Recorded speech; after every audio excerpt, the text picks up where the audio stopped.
bien que la région autour de Paris soit habitée depuis environ 10 000 ans.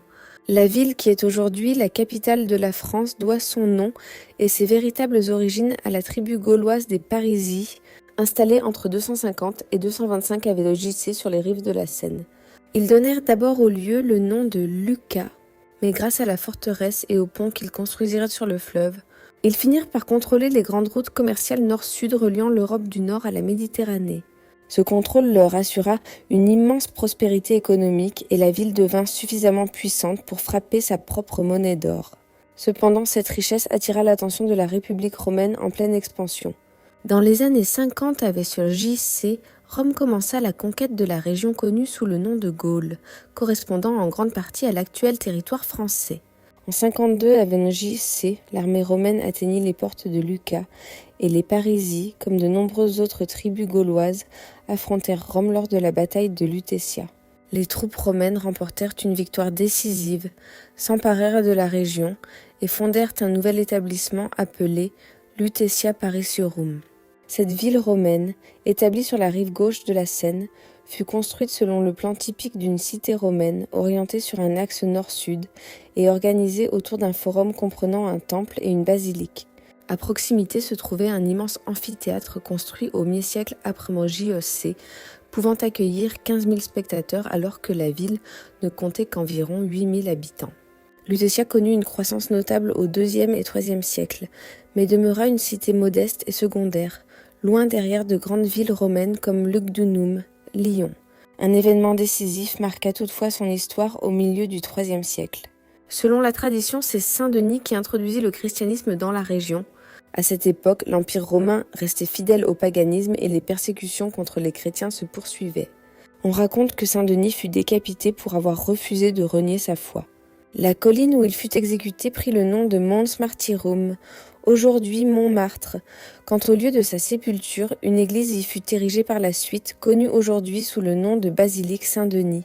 À la fin du IIIe siècle, Lutetia, comme de nombreuses autres villes de l'Empire romain, dut faire face aux incursions croissantes des tribus barbares.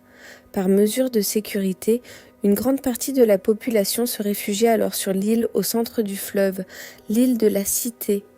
Les monuments et bâtiments de la rive gauche furent abandonnés et certains blocs de pierre furent même démontés pour construire une muraille de défense autour de l'île. C'est ainsi que furent édifiées les premières fortifications de Paris. À partir de l'année 305 après JC, les indications routières abandonnèrent progressivement le nom de Lutetia au profit de Civitas Parisiorum, et en l'espace d'un siècle, la ville fut simplement désignée en latin sous le nom de Parisius. L'effondrement de l'Empire romain d'Occident au XIe siècle plongea Paris dans une période difficile. La ville dut faire face à de nouvelles attaques de groupes barbares tels que les Huns et les Francs, mais sa survie fut attribuée aux efforts de Sainte Geneviève, à qui l'on prête l'organisation de la défense de la cité. Elle fut ensuite reconnue comme la sainte patronne de Paris. À la fin du XIe siècle, les Francs avaient effectivement pris le contrôle du nord de la Gaule, aux dépens de l'Empire romain, posant ainsi les fondations de la culture franque et plus tard de la culture française. Sous le règne de leur premier roi, Clovis Ier, Paris acquit une importance nouvelle en devenant la capitale symbolique du royaume franc. Cependant, avec l'avènement de la dynastie carolingienne en 751, Paris perdit de son prestige et fut relégué dans l'ombre d'autres cités du royaume. Malgré son influence politique et économique limitée, la ville demeurait riche en institutions religieuses.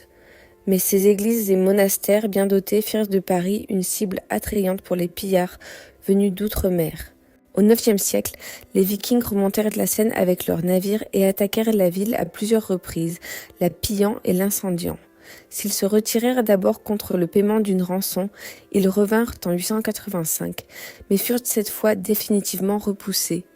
Cet échec mit une fois de plus en lumière l'importance stratégique de Paris et incita les dirigeants francs à renforcer les défenses de la ville. Au cours des Xe et XIe siècles, une nouvelle enceinte fut construite le long de la rive droite de la Seine. Toutefois, la rive gauche, moins peuplée, demeura sans défense jusqu'au XIIIe siècle. Avec le début du nouveau millénaire, Paris commença à retrouver son statut et son influence, notamment grâce à l'avènement de la dynastie capétienne en 987.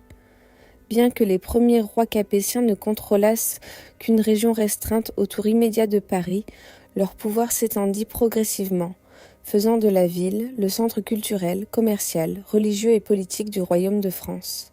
De nombreux monuments emblématiques de Paris furent édifiés au cours du Moyen Âge.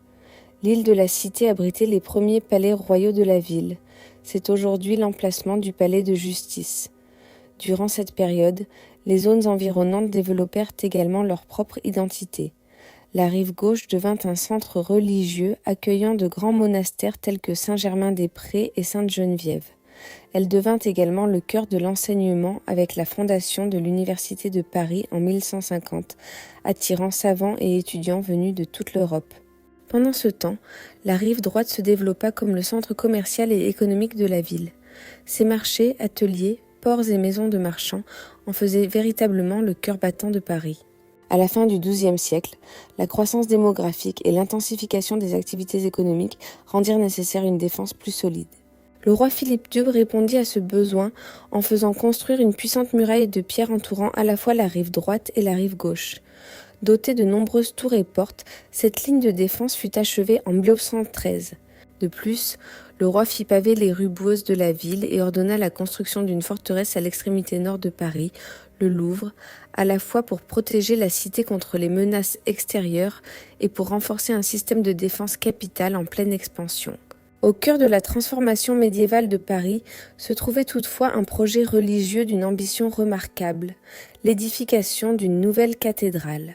Vers 1160, l'évêque Maurice de Sully entreprit la construction de l'édifice aujourd'hui, connu sous le nom de Notre-Dame de Paris. La première pierre fut posée en 1163 et l'autel fut consacré en 1182. Bien que le chantier s'étendît sur 2 siècles, les tours et les façades de la cathédrale s'imposèrent rapidement dans le paysage urbain, établissant un nouveau standard en matière d'architecture gothique. Ce même style architectural atteignit son apogée sous le règne de Louis IX.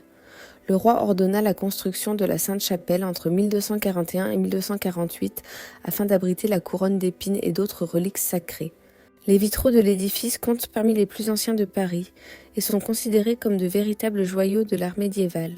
Au cours des derniers siècles du Moyen Âge, Paris continua de croître en taille comme en population. Au début du XIVe siècle, avec près de 200 000 habitants, la ville était devenue la plus grande et la plus densément peuplée d'Europe. Entre 1356 et 1383, sous le patronage de Charles V Quingres, un système de fortification plus étendu fut édifié.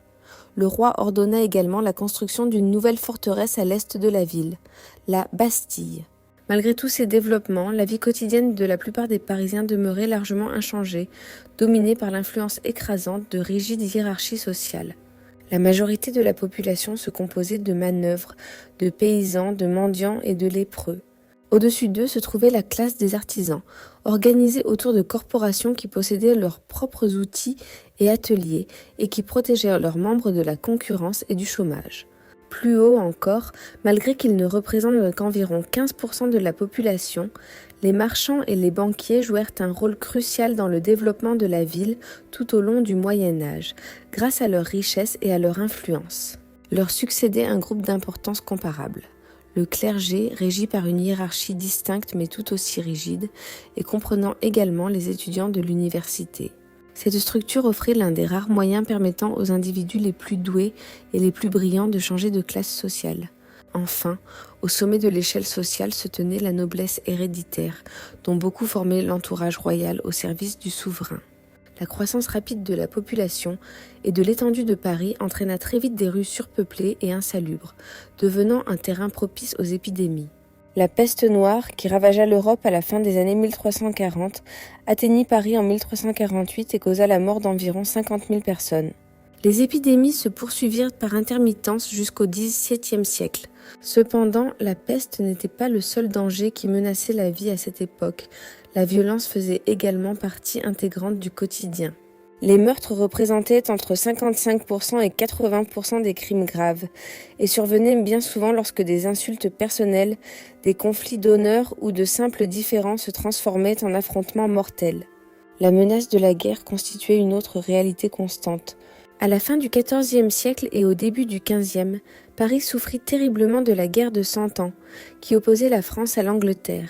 Les campagnes environnantes furent régulièrement ravagées par des bandes de soldats pillards, tandis que la ville elle-même fut la cible de nombreuses attaques.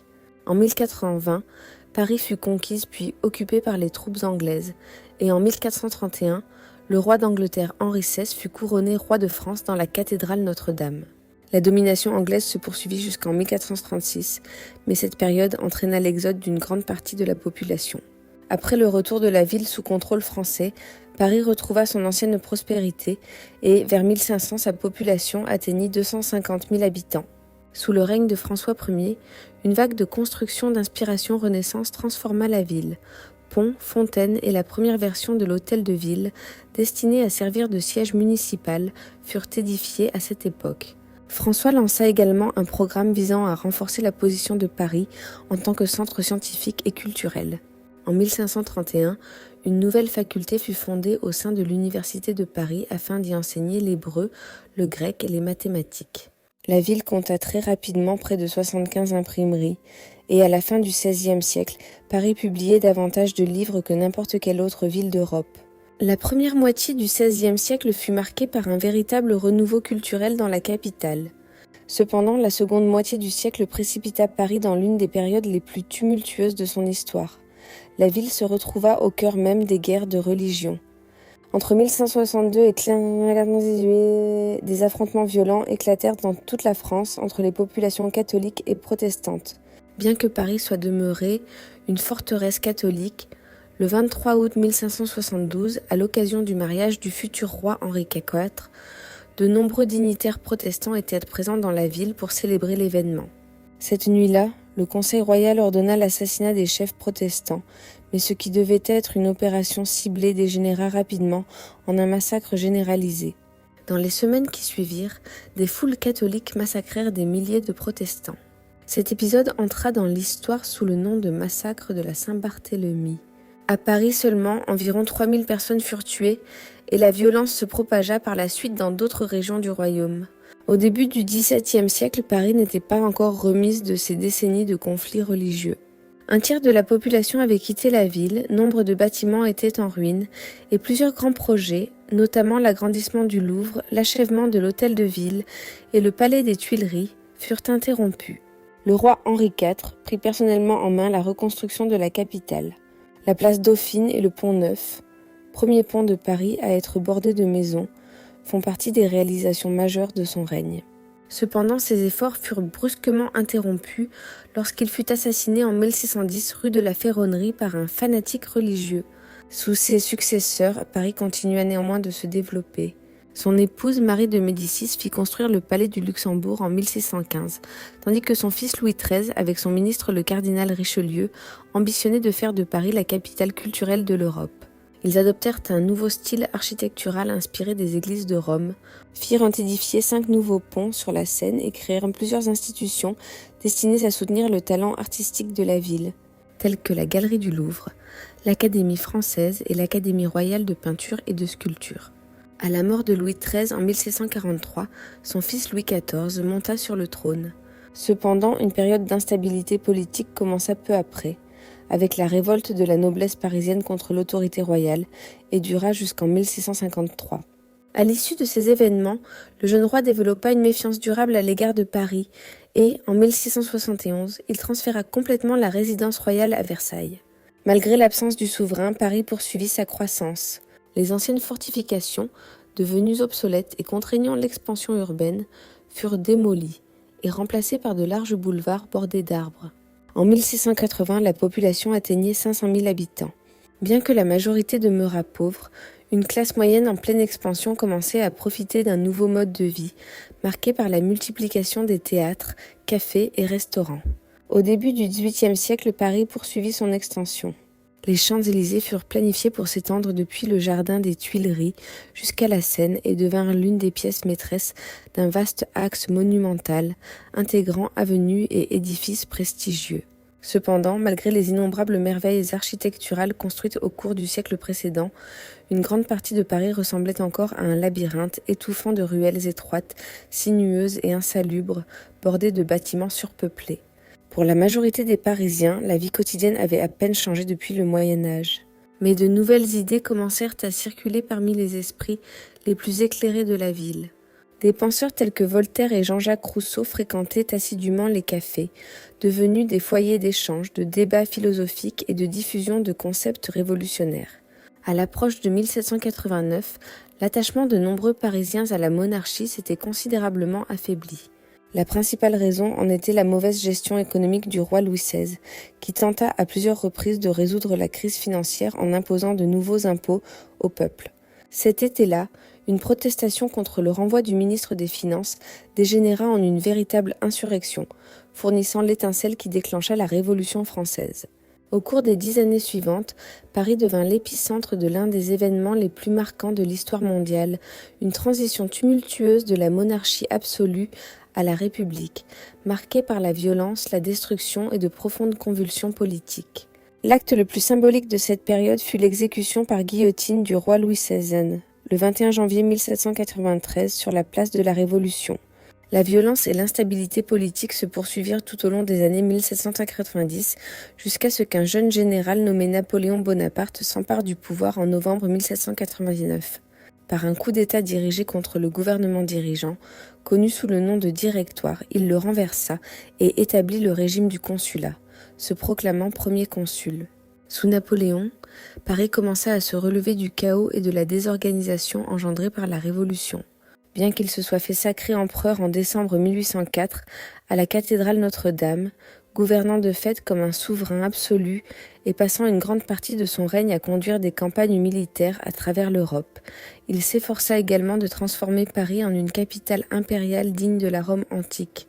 Il fit construire de nouveaux ponts sur la Seine et ériger de gigantesques monuments destinés à immortaliser les victoires françaises de la Révolution et des guerres napoléoniennes, comme la colonne de la place Vendôme, surmontée de sa propre statue, et l'Arc de Triomphe. Cependant, les décennies qui suivirent furent de nouveau marquées par l'agitation. Après la chute de Napoléon en 1815, Paris fut brièvement occupé par des forces alliées britanniques, autrichiennes, russes et prussiennes, ouvrant la voie à la restauration de la monarchie des Bourbons. Le trône fut confié au roi Louis XVIII, qui régna en monarque constitutionnel avant d'être remplacé en 1824 par son frère, Charles X. Mais son gouvernement devint progressivement plus autoritaire et, après l'adoption de mesures restreignant la liberté de la presse, les manifestations massives des Parisiens, en juillet 1830, se transformèrent rapidement en révolution de juillet. Dans les jours qui suivirent, de violents affrontements de rue se prolongèrent, obligeant Charles et sa famille à fuir Paris. Ils furent remplacés par Louis-Philippe, connu parmi le peuple sous le nom de roi citoyen, proclamé nouveau roi constitutionnel. Il fut accueilli avec enthousiasme après avoir hissé le drapeau tricolore français à l'hôtel de ville. Le règne de Louis-Philippe ouvrit la voie à une ère de croissance industrielle et de développement des infrastructures, incluant la construction des premières gares parisiennes. Malgré cela, la population augmentait rapidement, atteignant près d'1 million d'habitants, dont une immense partie vivait dans la pauvreté et l'inégalité. Ainsi, tout au long des années 1830, Paris fut secoué par une série de soulèvements. Le plus marquant fut celui de 1832, immortalisé dans Les Misérables de Victor Hugo. Le mécontentement grandissant atteignit son apogée avec la Révolution de février 1848. Après les manifestations de masse, l'armée abandonna le roi, ce qui entraîna son abdication et son exil. Plus tard dans la même année, Louis-Napoléon Bonaparte, le neveu de Napoléon, fut élu premier président de la République française. Mais la Constitution ne lui permettant pas d'être réélu, il organisa un coup d'État en décembre 1851, puis se proclama empereur sous le nom de Napoléon III l'année suivante, inaugurant ainsi le Second Empire. Le nouvel empereur lança un ambitieux programme de transformation urbaine sous la direction du préfet de la Seine, le baron Eugène Haussmann. Ce programme poursuivait 2 objectifs principaux, réduire le chômage et moderniser la ville grâce à l'eau potable, la lumière, l'air et les espaces ouverts. Haussmann commença par repousser les limites de la ville au-delà des 12 districts originaux, intégrant les communes environnantes à Paris et créant la structure des 20 arrondissements qui restent encore en vigueur aujourd'hui. De larges boulevards bordés d'arbres furent ouverts en travers des denses et complexes quartiers médiévaux, améliorant ainsi la circulation tout en reliant entre elles les gares reconstruites de la ville, telles que la gare du Nord ou la gare de l'Est. Pour assurer une harmonie visuelle, des réglementations architecturales strictes furent mises en place. Une conception uniforme des façades, réalisée en pierre calcaire de couleur crème, fut largement adoptée. Ce style est devenu l'identité architecturale emblématique du Paris central encore aujourd'hui. Haussmann fit également construire 4 grands parcs situés aux 4 points cardinaux de la ville, installa des dizaines de milliers de lampadaires à gaz pour éclairer les rues et lança la construction du majestueux palais Garnier, l'Opéra de Paris. Au cours de cette période, Paris devint un centre d'activité industrielle et une plaque tournante financière mondiale. La bourse de Paris connut un développement remarquable en s'imposant comme un marché essentiel pour l'investissement. Mais malgré ses succès, le règne de Napoléon III s'acheva dans la catastrophe. En septembre 1870, pendant la guerre franco-prussienne, il subit une défaite lors de la bataille de Sédan et fut capturé. Il abdiqua peu après, ouvrant Paris à l'avancée rapide de l'armée prussienne qui entreprit bientôt d'assiéger la ville. L'hiver 1870-1871 plongea Paris dans le désespoir. La pénurie de nourriture devint si sévère que de nombreux Parisiens durent consommer des chats, des chiens, des rats, voire les animaux du jardin zoologique. Après des semaines de bombardements, Paris capitula le 28 janvier. Cependant, l'occupation prussienne fut de courte durée et le vide politique laissé derrière elle permit à une administration radicale, la Commune de Paris, de prendre le pouvoir. Dominée par des socialistes et des anarchistes, la Commune de Paris ambitionnait de mener de vastes réformes sociales. Cependant, elle ne parvint à subsister que 2 mois. En mai de la même année, les forces gouvernementales françaises lancèrent une offensive impitoyable pour reprendre la ville. Les violents affrontements, qui coûtèrent la vie à des milliers de personnes, se poursuivirent pendant 1 semaine, rue après rue. Après l'effondrement de la Commune, Paris passa sous le strict contrôle du gouvernement national conservateur, et l'esprit rebelle de la ville fut réprimé par la force. Dans les décennies qui suivirent, Paris entra dans ce que l'on appelle l'âge d'or de la Belle Époque, période de transformation culturelle, artistique et commerciale. À mesure que les cicatrices de la guerre s'effaçaient, la ville devint la capitale mondiale de la modernité et le terrain de jeu des élites fortunées. Les grands magasins tels que le Bon Marché et les Galeries Lafayette ouvrirent la voie à l'émergence d'une culture de consommation de masse. Entre 1855 et 1900, Paris éblouit le monde en accueillant 5 expositions universelles, attirant des millions de visiteurs et présentant ses innovations en matière d'industrie, d'art et de technologie. C'est à l'occasion de l'une de ces expositions, en 1889, qu'une structure destinée à être temporaire fut érigée en hommage au centenaire de la Révolution française, la Tour Eiffel.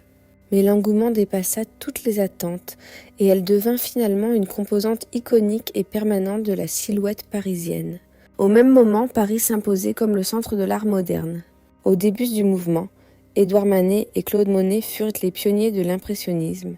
À la fin du XIXe siècle, la ville était devenue le foyer de génies créatifs tels que Renoir, Picasso, Toulouse-Lautrec et Matisse. Avec l'arrivée du XXe siècle, Paris, à l'instar de la majeure partie de l'Europe, entra dans une profonde période de transformation à la suite du déclenchement de la Première Guerre mondiale.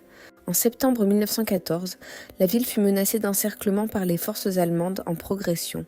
Cependant, l'offensive fut stoppée lors de la première bataille de la Marne. Cet acte de résistance entra dans l'histoire grâce aux célèbres 600 taxis parisiens qui permirent d'acheminer 6000 soldats vers le front. Pendant la guerre, la ville fut ponctuellement la cible de bombardements aériens, d'attaques de zeppelins et des tirs d'artillerie à longue portée du canon de Paris allemand, capable de propulser des obus à près de 130 km de distance. Après le conflit, Paris dut faire face à un chômage élevé, à l'inflation et à un système de rationnement. Pourtant, dans les années 1920, la ville recommença à s'épanouir en tant que capitale culturelle. Des écrivains, des artistes et des musiciens tels qu'Ernest Hemingway, Igor Stravinsky et James Joyce affluèrent vers Paris. Le jazz connut un essor fulgurant, offrant aux petites mais croissantes communautés noires de la ville l'occasion de dévoiler leurs talents. Mais sous cette renaissance culturelle se cachaient des divisions sociales et politiques qui ne cessaient de s'accentuer, et dans les années 1930, Paris devint un champ de confrontation entre extrêmes politiques. Les tensions s'intensifièrent à l'approche de la Seconde Guerre mondiale. En septembre 1939, après l'invasion de la Pologne par l'Allemagne, la France déclara la guerre. Bien que des milliers d'enfants fussent évacués, que des masques à gaz furent distribués à la population restante et que des abris furent construits, rien de tout cela n'eut réellement d'effet. L'armée allemande contourna aisément les lignes de défense françaises et entra dans Paris en juin 1940, sans rencontrer presque aucune résistance, sans qu'un seul coup de feu ne soit tiré. Alors que le gouvernement français se repliait à Vichy, Paris devint le siège administratif du haut commandement allemand en France. De nombreux cafés, hôtels, théâtres et cinémas de la ville furent contraints d'accueillir leurs nouveaux occupants. Pour les Parisiens, l'occupation signifiait humiliation, privation et oppression. Mais aucun groupe ne souffrit davantage que la population juive de la ville. Obligés de porter l'étoile jaune de David et exclus de la vie publique, plus de 12 000 juifs parisiens furent arrêtés puis déportés vers les camps de concentration, notamment Auschwitz. Après 4 longues années de domination allemande et l'intensification progressive des actions de la résistance, Paris fut enfin libéré en août 1944. Les foules en liesse accueillirent les forces alliées défilant dans les rues. Dans les décennies qui suivirent la guerre, Paris entra dans une nouvelle phase de transformation. Les efforts de reconstruction visaient à réparer les dommages et les négligences accumulées au fil des années, tandis que les vagues d'immigration provenant des anciennes colonies françaises d'Afrique du Nord et d'Afrique centrale remodelèrent le tissu social et culturel de la ville. Dans les décennies qui suivirent la guerre, Paris entra dans une nouvelle phase de transformation. Les efforts de reconstruction visaient à réparer les dommages et les négligences accumulées au fil des années, tandis que les vagues d'immigration provenant des anciennes colonies françaises d'Afrique du Nord et d'Afrique centrale remodelèrent le tissu social et culturel de la ville. Les projets de rénovation urbaine permirent à la cité de retrouver peu à peu sa splendeur architecturale et sa vitalité publique. Si bien qu'au début des années 1980, Paris avait recouvré une grande partie de son prestige international. La ville était de nouveau considérée comme la capitale mondiale de l'art, de la mode, de la gastronomie et de la culture. Son charme ne résidait pas seulement dans sa beauté, mais aussi dans sa résilience.